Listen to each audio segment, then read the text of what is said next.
Welcome to Life Stories, where we dive deep into the human experience. Stories of love, betrayal, resilience, and redemption. Today's story is one of sacrifice turned heartbreak, of a father who gave everything for his daughter, only to be cast aside, and how he found strength not in anger, but in strategy. What would you do if the people you loved most turned their backs on you? Stay with us to find out. Subscribe now to begin today's powerful journey with Life Stories, because every story has a lesson, and this one just might change the way you see loyalty. I've always believed that love, when given freely and without condition, was the purest form of strength. That belief shaped every decision I made as a father, as a husband, and as a man trying to carve a meaningful life from modest beginnings. But I now understand something I wish I had learned earlier. Love, when left unguarded, can become the very blade that wounds you the deepest. My name is Jack Henderson. I'm 51 years old, a tenured professor of mechanical engineering at Redwood State University, and until not too long ago, I thought I had built something solid, stable, admirable. I wasn't born into privilege. I grew up in a series of foster homes after losing my parents at the age of 11. There was no safety net, no comforting arms to fall into. So I fought, through school, through construction jobs, through the chaos of youth, and clawed my way towards something I could be proud of. That something was my family. Laura and I were together for over 2 decades. She had a softness to her, a warmth that pulled people in, and our daughter Samantha was the embodiment of both of us, my analytical mind and her mother's fire and creativity. I saw so much promise in her. When she decided to study art history and curation at the Fairmont School of the Arts, I didn't hesitate. Even after Laura left, even after the empty silence filled the rooms of the house I'd built with my own hands, I paid the full $120,000 tuition. It was my life savings. Laura's departure came suddenly, yet with chilling calm. One evening over tea, she looked at me with that distant softness in her eyes and said, "Jack, I need to find myself. I've spent my life as your wife and Samantha's mother, but I no longer know who I am." I nodded. I even offered a quiet, "I understand," but I didn't. Not really. I'd given her everything: a comfortable home, unwavering devotion, space to pursue her passions. I never imagined that the love I thought I'd carefully nurtured would become so disposable. 3 months after she left, I was still adjusting to the silence when I received a late-night call. "Dad, I got it!" Samantha's voice buzzed through the phone like electricity. "The internship at Vaughn Fine Arts. Eric Vaughn himself chose me. Can you believe it?" I laughed, genuinely. My heart lifted in a way it hadn't for months. "That's amazing, sweetheart. I always knew you would." She thanked me for everything, the tuition, the support, and I told her the truth. She earned every bit of it. I only gave her the path. For a moment, I let myself believe that, despite everything, the bond between us was untouched. That illusion crumbled 3 days later. Laura arrived at the house to collect the rest of her things.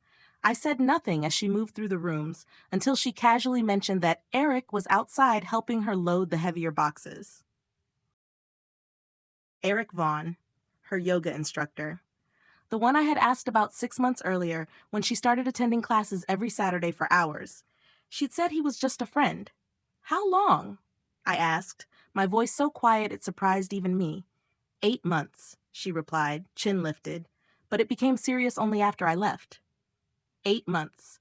She had been building a new life with him while I was working overtime to pay for our daughter's dreams. I asked if Samantha knew. Laura looked away. "She's known for about 2 months. She likes him, Jack. He's good to her." I didn't hear the rest. Something broke inside me then, not like a glass shattering all at once, but like an old wall finally crumbling after years of pressure. Quietly, irreversibly. That night, I tried to call Samantha. Straight to voicemail, I texted. No reply. A week later, I received an envelope. Inside was a check, my tuition money returned. And a handwritten note. "I'm changing my last name to Levitt. Mum's maiden name. You're dead to me. I found a new dad. Don't contact me again." I must have sat there for hours, the note trembling in my hand. I kept rereading it, as if repetition could lessen the pain. It didn't. In 1 year, I'd lost everything. The woman I had built my life with, the daughter I would have moved the world for. I wish I could tell you I cried, that I fell apart like a man in a tragic novel. But I didn't. Instead, something inside me hardened. The man I used to be, gentle, forgiving, hopeful, died quietly that night. The version of me who believed in unconditional loyalty was buried with that letter.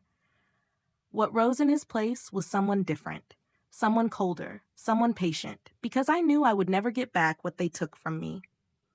But I also knew this. One day they would understand what they'd thrown away. And when that day came, I would be ready. Grief has strange phases. For a while, I wore it like a weight on my chest, every breath a little shallower, every morning a little colder. But then it transformed. Not into healing, no, not yet.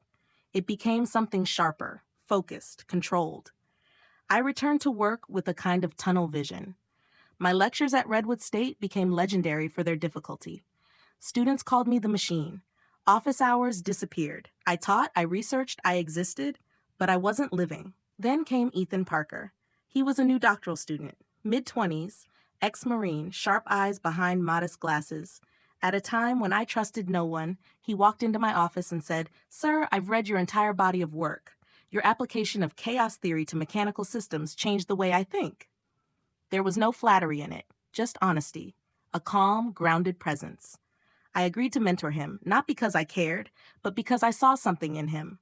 Discipline, intelligence, maybe even a kindred ache. Over months, we built a rhythm. Ethan became more than a student. He was a confidant, and eventually, on a cold autumn evening over whiskey and quiet music in my office, he asked what no one else dared to. "What happened to you, Professor?" "They say you were different before," I told him. Not the soft, censored version, but the truth. About Laura, about Samantha, about betrayal that cuts deeper when it comes from those you love the most. He listened without pity. Then he said, "My fiancé cheated on me while I was overseas, with the man I considered my best friend. When I came back injured, I found out the truth." "What did you do?" I asked. A flicker of a smile touched his lips. I dismantled their lives, methodically, exposed his gambling problem, got her job offer pulled by revealing she plagiarized part of her thesis. It wasn't fast, but it was precise. I stared at him, something dormant in me stirring. "I want that," I said quietly. "Not revenge for the sake of it, but justice." He nodded, serious now. Then we start planning. No emotion, no chaos, only strategy. The next day, I shaved for the first time in months. I put on a tailored suit. I looked in the mirror and didn't recognize the man looking back. But I respected him. I told Ethan we needed to go where they lived now. The art world. Samantha was at Vaughn Fine Arts, Eric's domain, and Laura was now managing PR for the gallery. They'd built their happiness on ruins they left behind. It wasn't enough to shake them. I needed to reveal the rot at the heart of their new life. With Ethan's help, we created two things: a cutting-edge art authentication system using imaging and material science, and a new artist, hidden in plain sight. RM, the initials of Rachel Monroe, a former student of mine with astonishing talent. She painted with a mind as structured as mine, but with an emotional depth I couldn't fathom. She became our secret weapon. An anonymous artist with architectural elegance and abstract chaos combined, a mystery the art world would hunger for. And as expected, they did. Within months, whispers of RM spread across galleries, bidding wars, suspicion, intrigue, until one day, the email came, an invitation from Eric Vaughn himself. He had taken the bait. There's a kind of elegance to watching something fall apart, when you know every crack was placed with care, every tremor calculated. The Vaughn Fine Arts Gallery was a fortress of image, but all I saw were hollow walls. I arrived for the exhibition's opening in a dark, tailored suit, precisely 30 minutes late. The red carpet was rolled out. Champagne glasses shimmered in the hands of collectors and critics. And in the center of it all stood Samantha, radiant and confident, speaking with the press like she'd been born for it. She didn't see me, not yet. That was fine. I wasn't here to confront. I was here to finish. Rachel Monroe, our secret artist RM, had stolen the show. Her works, abstract yet grounded in architectural principles, drew praise from the most respected voices in the art world. 6 of her pieces had sold before the official unveiling even began. Behind the polished facade, however, panic simmered.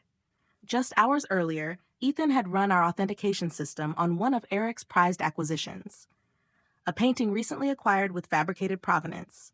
The system had flagged it, a convincing forgery. Ethan delivered the results with calm professionalism, surrounded by Eric, Samantha, Laura, and a high-profile investor. The fallout was immediate. The investor walked out, furious, already texting his contacts. Eric tried to remain composed, but I could see the cracks, his posture rigid, his smile forced. Laura was pale, eyes darting between her phone and the entrance, likely anticipating more bad news. Samantha avoided looking at me, though I noticed her glance toward the gallery's back rooms more than once. I approached Eric during a rare moment alone and congratulated him on the evening. He shook my hand, tense. I leaned in and said quietly, "Authentication concerns can be so damaging in our field, especially when they're discovered in public."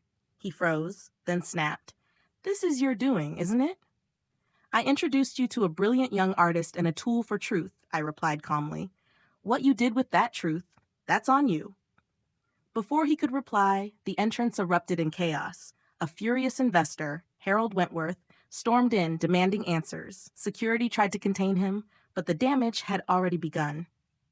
I caught Laura's eyes across the room. She understood, finally, what was unfolding and why. Samantha leaned in, whispering something to her mother, her expression twisted in confusion and fear. And I walked away. In the weeks that followed, Eric's gallery collapsed under the weight of investigations and lawsuits. Laura filed for divorce. Samantha disappeared from the public eye. Then, one morning, I received an email from her. She wanted to meet. We sat across from each other in a quiet cafe. She was thinner, more subdued. She said she was sorry. She admitted her choices. She told me about the pressure, the resentment, the lies she believed. I listened, not with anger, but with the quiet judgment of a man who had outlived his fury. Before she left, she handed me an envelope, the tuition money with interest. "This won't fix what I did," she said, "but I need to start somewhere." I didn't say yes. I didn't say no. I said keep it, start over, but this time build something that lasts. We stood. She looked unsure. "Can I call you again sometime?" she asked. "That's your choice to make," I said, and I meant it. The past was over. The lesson was learned. And as I walked into the golden light of that afternoon, I felt something I hadn't in years: peace.